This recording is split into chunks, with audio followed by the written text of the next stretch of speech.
Morning guys, this is a special day for me. Gusto ko lang sana magpasalamat sa lahat ng mga sumusuporta at nagtitiwala sa kakayahan ko.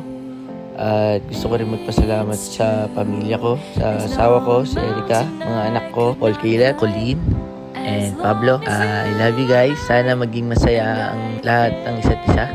Alam ko every birthday ko may celebration. Hindi nawawala ang Boy Scout sa birthday ko. Kaya sobrang namimiss ko yun. For today's birthday, I'm gonna celebrate my birthday with my family, all the kids, and surprise for my sister coming in here.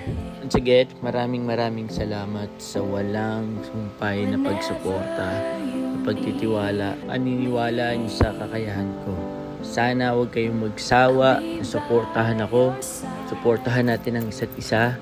Papasalamat din ako sa social media. Dahil sa ganitong setup, nasasabi natin yung mga gusto natin sabihin at i-share natin sa lahat yung mga inspiration na gusto natin gawin para sa future natin dahil tayo lang ang magiging susi sa mga pangarap natin at pangarap natin sa pamilya.